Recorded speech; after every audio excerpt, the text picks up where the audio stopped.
Cancer से जंग जीतने वाली शिक्षिका ने 2 जुड़वा बेटियों को गोद लिया। कहा मां बनने के लिए शादी जरूरी नहीं। इनकी प्रेरणा से 10 घरों में गूंज रहे बच्चों की किलकारी। 15 परिवार अब भी बच्चों के लिए वेटिंग लिस्ट में। नमस्कार, जय जोहार, जय छत्तीसगढ़। मैं आंचल और आप देख रहे हैं MK Studio CG. Mother's Day पर आपको एक ऐसी महिला की कहानी बताने जा रहे हैं जिन्होंने न केवल मां बनने की परिभाषा को बदला बल्कि समाज को भी सोचने पर मजबूर कर दिया। ये कहानी है छत्तीसगढ़ के बालोद जिले की रहने वाली शिक्षिका सुश्री एनुका शारवा की, जो कैंसर से जिंदगी की जंग जीतने के बाद अब मां बनकर कई परिवारों के लिए प्रेरणा बन चुकी है। बिना विवाह गोद लिए 2 जुड़वा बेटियां। कहा मां बनने के लिए शादी हो जरूरी नहीं। मदर्स डे पर रविवार दोपहर 1 बजे एनुका शारवा ने बताया कि उन्होंने बिना विवाह के मातृत्व को चुना।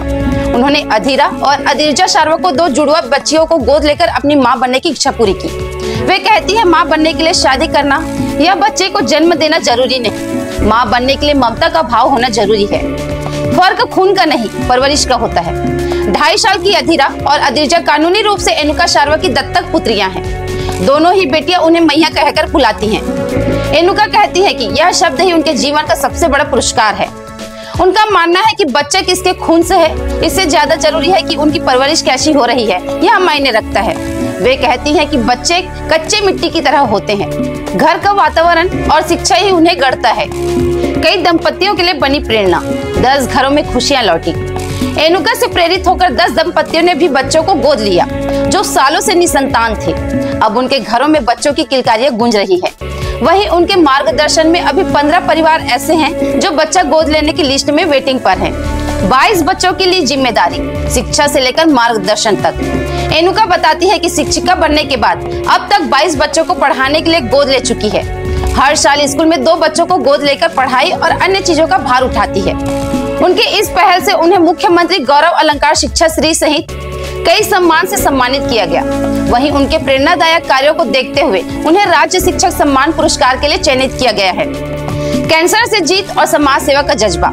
एनुका बताती है कि 2017 में जब उन्हें स्तन कैंसर का पता चला तो कुछ पल के लिए लगा सब खत्म हो गया, लेकिन परिवार और दोस्तों के सहयोग से उन्होंने कीमो सर्जरी और इलाज के दौर से गुजरते हुए बीमारी को हराया।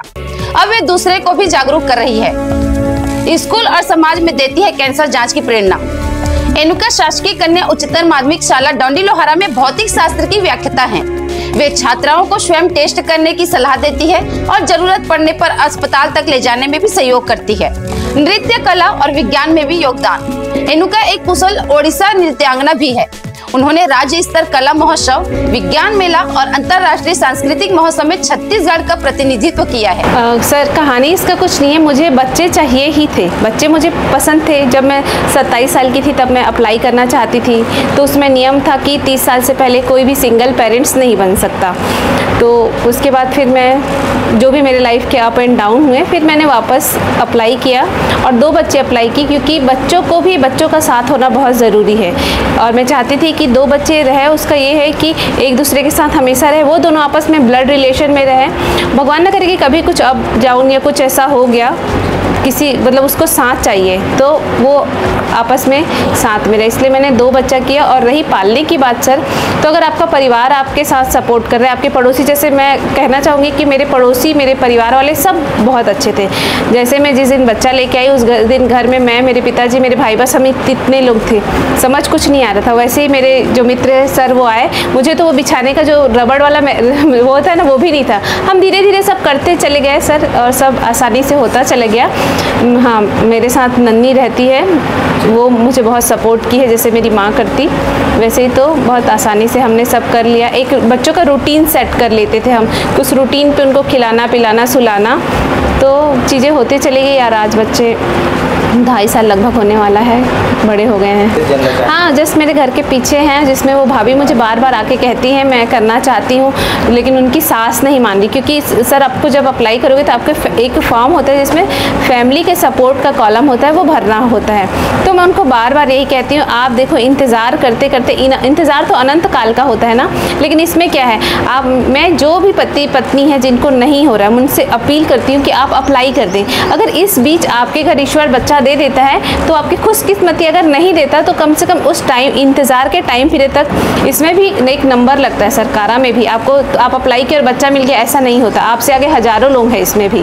तो कम से कम आपका जो नेचुरल प्रोसेस है वो अगर सफल नहीं होता तो आपको इस तरीके से बच्चा मिल जाएगा और आप अपने जो है माता पिता का जो एक जीवन है कैसे होता है ना, या एक पेरेंटिंग वाला चीज़ को सुखद अनुभव आप अनुभव कर सकते हो और आप भी पेरेंट्स बन सकते हो। सर मैं सलाह तो ये देती हूँ कि इसका जो प्राथमिक डिटेक्शन होता है ना, हमको महीने में एक दिन 5 मिनट अपनी बॉडी चेक करना है, चाहे लड़की हो चाहे लड़का, है ना। क्योंकि अभी तो कैंसर ऐसा है, जब मुझे हुआ तो उसमें है हर 15 में से 1 महिला को होता था, अब तो हर 10 में से 1 महिला को होता है। ये भारत सरकार का आंकड़ा है जो मैं आपको बता रही हूँ।